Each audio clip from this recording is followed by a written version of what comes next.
Assalamualaikum warahmatullahi wabarakatuh. Perkenalkan, nama saya Aurora Yupita Ahmada. Nama saya Anissa Listiani. Nama saya Salsabila Agatha. Kami dari UPN Veteran Yogyakarta. Pada kesempatan kali ini, kami akan mempresentasikan karya ilmiah kami yang berjudul Aplikasi Nusantaraku sebagai Penunjang Ekonomi Indonesia dan Pemberdayaan Kaum Milenial menghadapi ASEAN Economic Community 2025.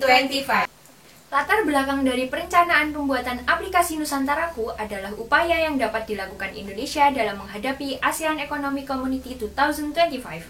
Seperti yang sudah kita ketahui, negara-negara di ASEAN telah melakukan kebijakan perjanjian ASEAN Economic Community sejak tahun 2015. Untuk itu, sebagai negara anggota ASEAN, Indonesia perlu mempersiapkan diri dalam menghadapi ASEAN Economic Community 2025 dengan cara mengoptimalkan sumber daya dan iptek. Berdasarkan data BPS tentang pertumbuhan perekonomian Indonesia triwulan 1 tahun 2019 dan 2020, terdapat penurunan perekonomian Indonesia sebesar 2,1%. Ini merupakan bukti bahwa Indonesia belum siap menghadapi ASEAN Economic Community 2025. Selain itu, ketidaksiapan Indonesia dalam menghadapi ASEAN Economic Community 2025 juga ditunjukkan dengan pangan lokal Indonesia yang tidak mampu bersaing dan dibuktikan dengan beberapa pemberitaan di atas. Festival lokal yang sepi peminat juga merupakan salah satu hal yang menjadi bukti bahwa Indonesia tidak siap menghadapi ASEAN Economic Community 2025. Sepinya festival lokal ini dapat kita ketahui dari beberapa pemberitaan yang ada di atas. Berikut ada 3 penyebab produk pangan dan festival Indonesia sepi peminat. Yang pertama adalah pemasaran. Terbatasnya pemasaran produk pangan dan festival lokal baik di pasar domestik dan internasional disebabkan oleh minimnya platform untuk pemasarannya. Yang kedua adalah popularitas. Minimnya popularitas pangan dan festival lokal Indonesia jika dibandingkan dengan budaya barat seperti makanan fast food, serta festival seperti DWP dan WTF disebabkan oleh minimnya ketertarikan milenial. Selanjutnya adalah nasionalisme. Masyarakat Indonesia lebih menyukai produk pangan dan festival luar negeri daripada pangan dan festival lokal Indonesia karena dianggap kurang modern. Tujuan dari perencanaan pembuatan aplikasi ini adalah membangun dan mempersiapkan Indonesia menjadi negara yang layak dan siap dalam menghadapi ASEAN Economic Community 2025 dengan mengoptimalkan sumber daya iptek melalui pemanfaatan aplikasi Nusantaraku sebagai media peningkatan perekonomian negara. Metode penyusunan karya ilmiah ini adalah pengumpulan informasi melalui studi literatur. Data yang dikumpulkan berupa popularitas pangan dan festival lokal Indonesia, keadaan perekonomian Indonesia, serta penggunaan iptek di Indonesia. Selanjutnya, pengolahan data dilakukan dengan menggunakan uji keabsahan data, memanfaatkan data untuk mengecek dan membandingkan data. Nusantaraku merupakan startup yang menghasilkan sebuah aplikasi marketplace bernama Nusantaraku yang digunakan untuk melakukan transaksi jual-beli berbagai pangan asli Indonesia serta berbagai festival lokalnya. Berikut adalah logo dari aplikasi Nusantaraku. Lalu filosofi dari logo ini adalah warna latar orange berarti semangat dan jiwa petualang.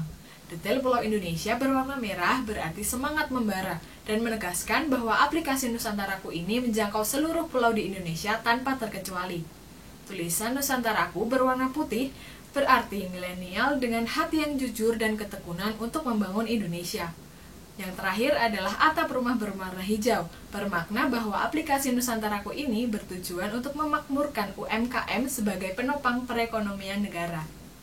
Nusantaraku dikelola oleh milenial bangsa meliputi mahasiswa dan anak-anak muda lain yang mencari pekerjaan tetap.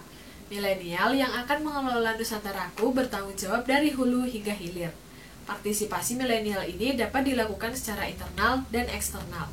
Secara internal, milenial dapat menjadi karyawan bidang pengembangan aplikasi, bidang desain, bidang produk, bidang data, bahkan sebagai kurir Nusantaraku.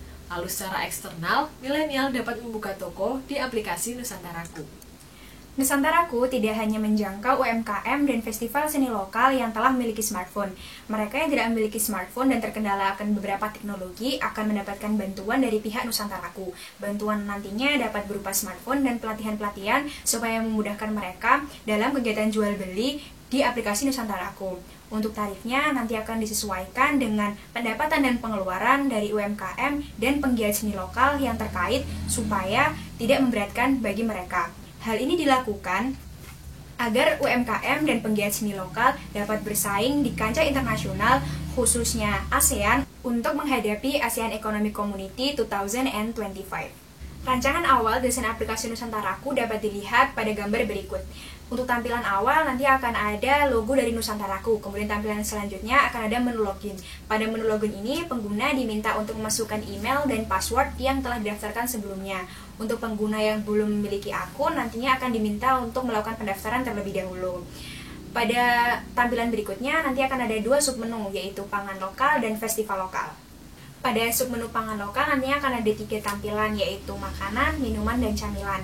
Pengguna yang ingin membeli makanan dapat langsung mengetik pada kolom makanan berupa gado-gado. Nah, setelah itu pada tampilan yang selanjutnya akan muncul nama gado-gado yang terdekat dari lokasi pengguna sampai yang paling jauh.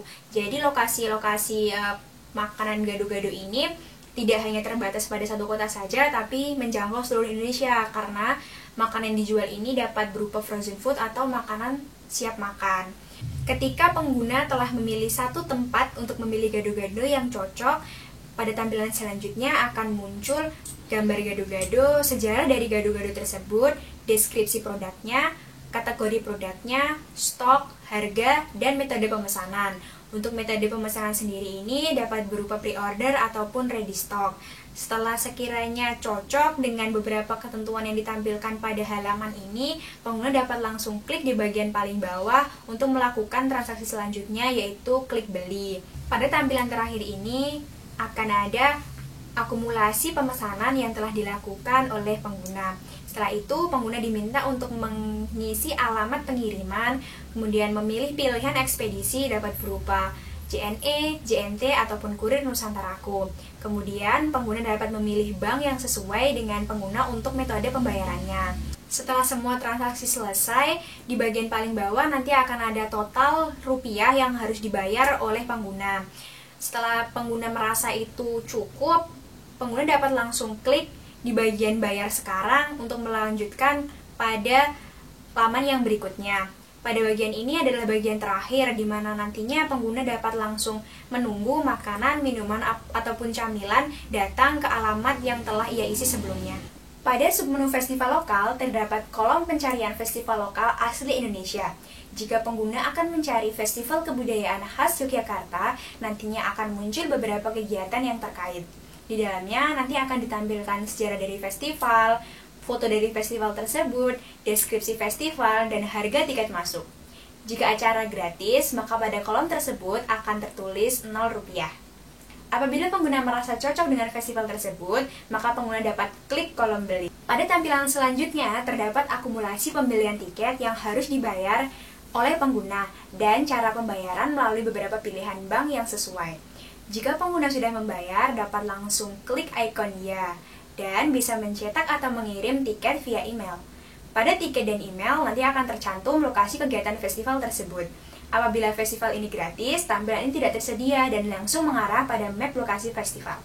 Strategi penunjang yang digunakan ada 4, yaitu literasi numerasi, literasi finansial, literasi digital, dan literasi budaya. Yang pertama yaitu literasi numerasi, berkaitan dengan kemampuan pengolahan data oleh karyawan Nusantaraku. Yang kedua, literasi finansial, menunjang masyarakat atau pengguna aplikasi untuk pembuatan keputusan dalam melakukan transaksi serta membantu UMKM dan festival lokal dalam pengolahan keuangan. Yang ketiga, literasi digital, berkaitan dengan kemampuan literasi teknologi yang dapat menunjang penggunaan dan pembuatan Nusantaraku. Yang keempat, literasi budaya, menunjang peningkatan pengetahuan mengenai budaya dan pangan lokal asli Indonesia. Partisipasi berbagai pihak, mulai dari pemerintah, UMKM, penggiat seni lokal, serta milenial sangat penting untuk mewujudkan gagasan ini. Pada jangka panjang, aplikasi ini diharapkan dapat terus mengalami pembaruan yang disesuaikan dengan kebutuhan masyarakat pada pasar domestik dan pasar internasional. Aplikasi Nusantaraku ini diharapkan mampu menunjang perekonomian UMKM dan penggiat festival lokal melalui teknologi dan pemberdayaan milenial serta meningkatkan kesiapan Indonesia dalam menghadapi ASEAN Economic Community 2025. Sekian presentasi karya ilmiah dari kami. Mohon maaf segala kekurangan. Semoga bermanfaat. Wassalamualaikum warahmatullahi wabarakatuh.